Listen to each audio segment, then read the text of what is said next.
我靠，这是名义解封，真是名义解封啊！买东西买一半不让结账了，让回去了，不让结账，让走了。您现在看到的画面啊，是郑州市长江路5星小区对面的丹尼斯里发生的一幕。话说啊，这周围的市民正在这个超市里去买东西，结果超市就说了，不能再结账了，赶紧走，要把他们轰走。事情的原委啊，是大家都知道，前几天富士康啊的事情闹大了，全国各地的媒体啊舆论都在关注，于是呢又引来了中央电视台到郑州市的报道。话说富士康那期节目，我在最后曾经讲过一段话，我说啊，其实老百姓不一定非得跟这个政策对抗，但是可以通过不合作的方式，最终让它这个系统崩溃，或许可以导致政策的转向。为什么？因为政策如果不转向，尤其是经济崩溃的话，那市政者他也会面临一个新的困境嘛。还有另外一个原因，其实就是当天郑州市的有一个市民给我发来了一个信息，他说王局啊，从11月1号开始啊，郑州啊就开始逐步解封了，也算是一个好消息。结果呢，我当时在推特上也发了这个消息，我就是说郑州市其实从11月1号开始解封了，但没想到这个解封啊实际上是假的。事实上是中央电视台到了郑州市去采访，于是呢，郑州市就安排了有一些小区进行所谓的解封，给你发出入证，然后你可以出去，甚至这个超市也可以开。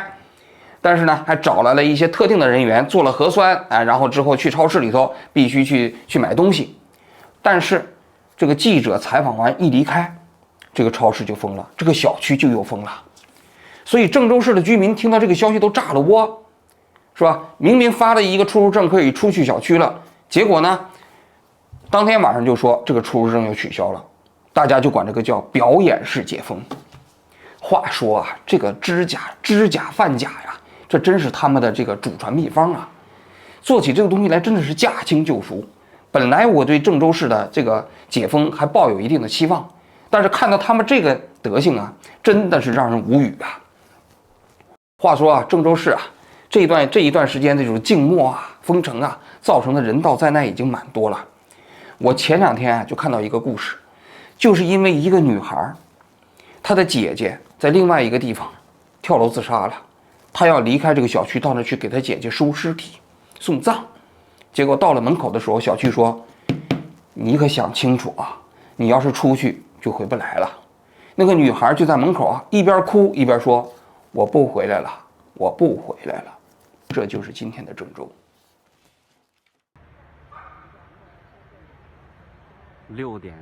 晚上6点的郑州，空无一人呐。哦，有人儿。这种景象100年一遇啊，纪念一下，真是太平盛世。我们今天的主题啊，就不讲郑州了，我想讲一讲兰州。本来呢，其实我没想讲兰州的话题啊，因为我其实这2天以另外一个比较热的新闻是上海迪士尼的乐园的事情，很多家庭在上海自己大人带着孩子去迪士尼玩，突然结果要离开的时候，迪士尼被封园了。这些在迪士尼乐园里头，这个本来的游客啊，一夜之间就被封锁在迪士尼里面了。有人就是苦笑说，买了1张票，结果在这里要玩好几天，是吧？其实也充满了黑色幽默。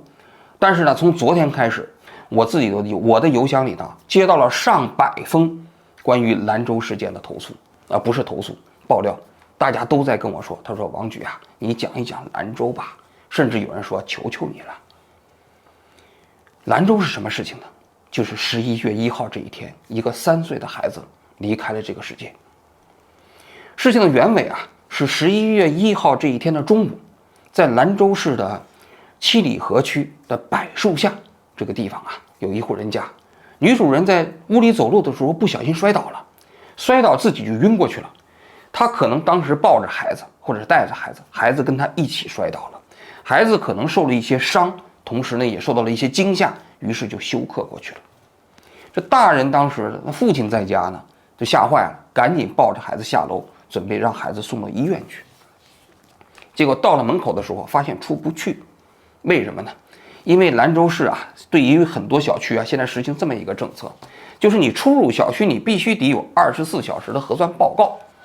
但是呢，这个柏树巷这个小区里面呢，其实已经有10天半个月的时间是没有人给他们做核酸的，这就非常可笑了，是不是？就一方面你给人感觉并没有对你们小区进行封锁，你只要有核酸报告你就可以出门，但是呢，另外一方面又不组织特定的医务人员给你来检测核酸，那于是这些人都实际上就全部封锁在小区了。它带来的问题是，一旦要出现这样的紧急情况就麻烦了。所以当时他的父亲呢，抱着孩子到门口的时候，要求把孩子送到医院，门口的卡口人员就拒绝了，因为你没有核酸报告啊，对不对？现场当时就聚集了很多这个附近的邻居，因为这个柏树巷这个地方啊是个回民聚居区，回民大家都知道，在中国啊少数民族啊，他们相对来讲呢比较抱团，所以当时看到孩子非常紧张啊，病情非常危急啊，就在那个地方纷纷哀求这个卡口人员能够放行，但是卡口人员不为所动，坚持拒绝。于是呢，就是这些老百姓就纷纷开始给兰州市的各级防疫部门打电话。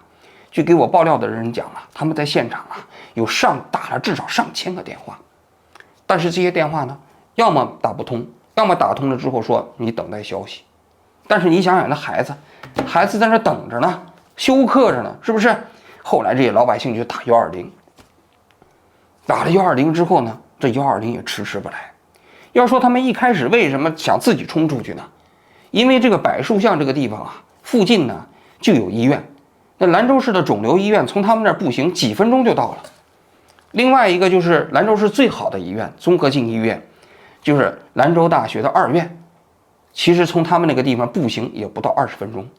所以其实叫120来，还不如自己抱着孩子去呢。所以他们一开始就想这么直接抱着孩子出去吧，但是出不去，最后就只好打120。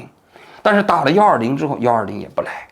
那么120为什么迟迟不来？现在我们也不清楚。那么最终120啊赶到现场的时候，据当地的居民给我们讲，已经过去2个小时的时间了。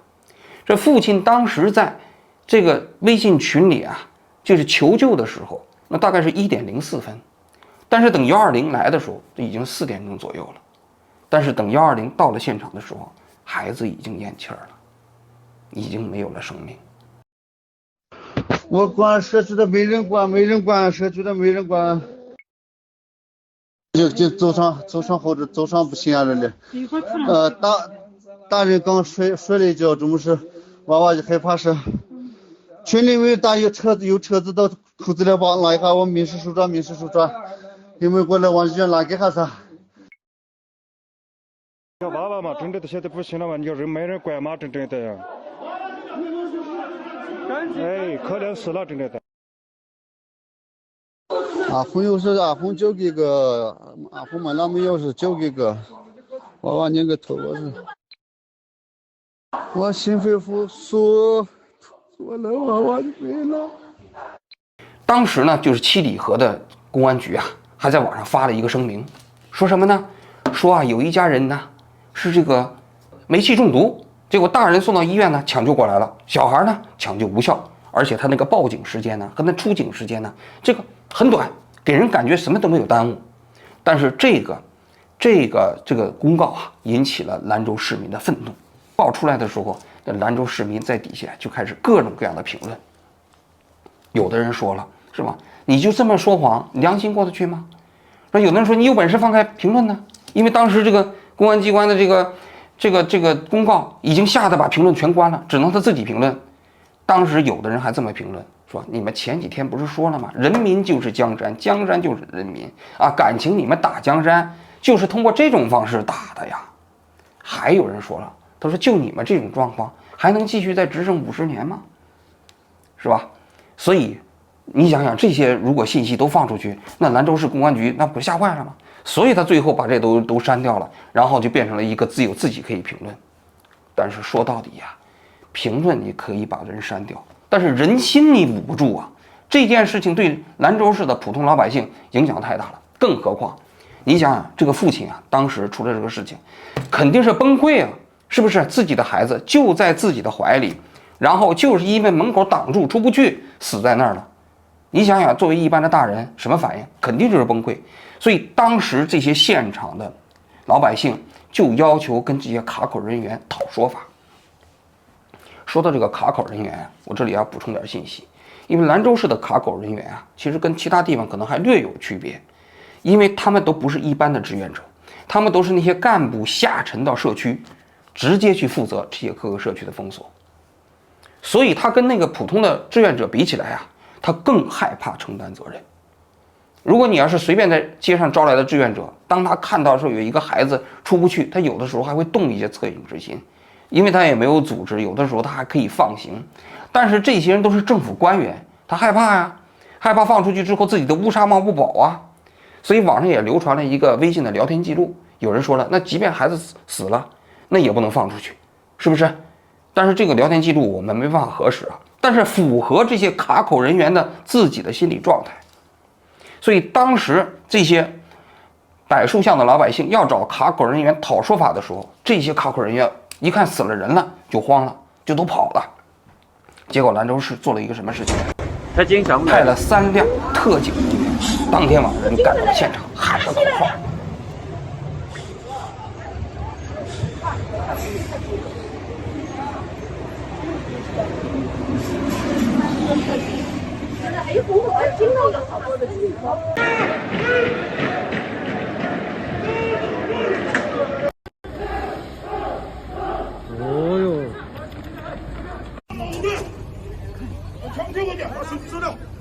往后退！哦，老百姓们全往后退！后退！哦，往后退！后退！好牛逼啊！牛逼！哎，太牛逼了！哎，牛逼！共产党牛逼！啊，共产党牛逼！哎呀，原来他就是这样子的，都没变。哎，牛逼牛逼！1、2、3、4就把这社区都包围了，而且还跟当地的老百姓发生了冲突。据说这孩子的父亲还被打了。据有兰州市的市民给我们爆料啊，他说啊，现在兰州市的政府就在跟这个家长来谈判，就是要求这些家长必须承认这孩子啊是一氧化碳中毒，否则孩子不允许下葬，也不允许处理孩子的尸体。残酷吧，悲哀吧，一个孩子从出生到死亡3岁，当他出生的时候就看到了这个所谓的新冠疫情，当他走的时候也是因为这个疫情的防控措施而走的。所以有人说他的疫情3年就是孩子的一生。是啊，这个孩子当他刚一降落在中国这个世界的时候，满目看到的就是大白，就是封锁，就是防控，就是核酸。当他走的时候，甚至他因为疾病都无法送到医院，这就是他的人生。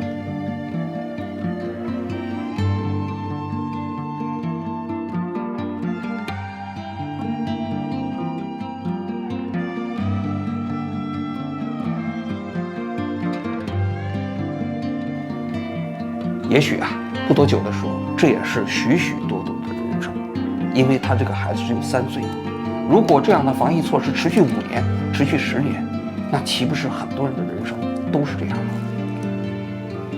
所以啊，从昨天开始，你看网上滔天般的巨浪，兰州市市民的人开始纷纷发微博，来声讨兰州市的政府。有的人说了，兰州市啊，其实从7月份到现在，已经4、5个月的时间，一直在断断续续的进行静默。到9月份的时候，就开始陆续的变得更严。10月份的时候就更，大家都知道兰州市的文理学院，我在节目里也讲过，对不对？就爆发了。爆发了之后，大家都开始这个文理学院的把这学生都什么阳性的、非阳性的关在一起，也不让他出去，最后就失控了。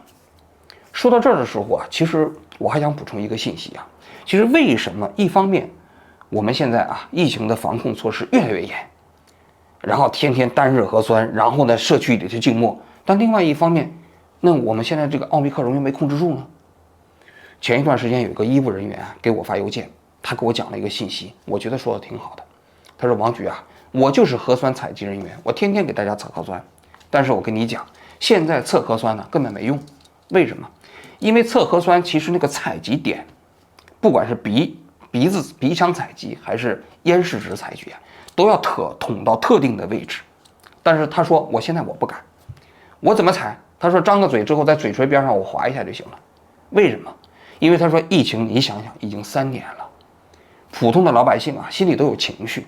还有一个就是说，天天采核酸这个事情啊，这个导致很多人的抗拒心理也非常非常强，不配合，你非得让他采在那个位置。他说我怕他们打我。所以现在大量的核酸采集，你看着天天24小时核酸、48小时核酸，其实都是假的，根本没有用，完全是浪费钱。所以你可以理解，就为什么我们现在各个城市都在静默，但是呢，这个奥密克戎也没控制住，这就是一个非常重要的原因。话说兰州市的老百姓在网上说什么呢？他说：“你看，只有因为一个孩子的死，我们兰州市的疫情啊。”才配上一次新浪微博的热搜。按说这4、5个月的时候，兰州市的老百姓他说过得已经是苦不堪言了。为什么？兰州市一共7个方舱医院早就住满了。天气这么冷的情况下，有人跟我讲，他说你知道吗？有的厕所里面其实就住着方舱医院里的隔离的人，有的就是在外面，现在已经基本是0度了也在住。这就是兰州市老百姓现在防疫的状况。但是呢，上不了热搜，是最后只是一个孩子的生命失去了，最终才上一次热搜。而即便如此，上热搜那个时间也非常短，很快就被新浪微博给拿掉了。但是啊，拿掉归拿掉，这件事情在整个兰州市老百姓的内心呢，已经爆发了。我过去经常讲啊，就是中国的老百姓啊，其实对专制的忍耐力非常强，因为他们其实对这个所谓个人的权利没那么在意，但是他们什么时候会变得难以忍受？一个非常重要的原因，就是当他们自己的孩子的权利受到了侵害，他们这个时候往往就会变得敢于从过去那种懦弱的状况一下子变得坚强起来。为什么？因为孩子是他们的未来呀。我们中华民族有一个美德，就是你跟全世界任何一个国家的民族比起来中国人对孩子身上所倾注的热情、倾注的这个心血应该说是没有任何一个国家可以跟中国人相比的。中国的家长为了自己的孩子可以做多少牺牲？大家可以看看，我们每一个父母是吧？可以为了自己的孩子可以搬到学校附近去住，我们为了自己的孩子可以自己去辞掉自己的工作陪孩子去读书，为了自己孩子吃得好一点，自己省吃俭用，对吧？这就是中国的父母。为什么？他们往往是自己的人生没有希望之后，都把未来的希望寄托在自己的孩子身上。也正是因为如此，他们尤其无法忍受自己的孩子面对这种不幸的遭遇。所以兰州这件事情，我个人认为，整个兰州发出这个怒吼，就是因为这3岁孩子的生命触动了大家。我其实最后我也想跟那些卡口人员、防疫人员，包括那些特警人员讲一讲，讲什么？其实你们也是曾经是孩子，你们也会有孩子。你们想一想，当你们面对一个3岁孩子，因为这样的防疫措施，因为你们的冷漠，因为你们所谓的坚守职守而失去生命的时候，你们就不能反思一下，你们所坚守的那个原则，坚持的那个原则到底有没有错误吗？兰州市的疫情防控措施，每天公布的数据显示，兰州市的死亡人数是0，因为新冠疫情。但是呢，因为这个疫情的防控措施，死了多少人我不知道，但是现在这孩子的尸体摆在这里，这就是活生生的例子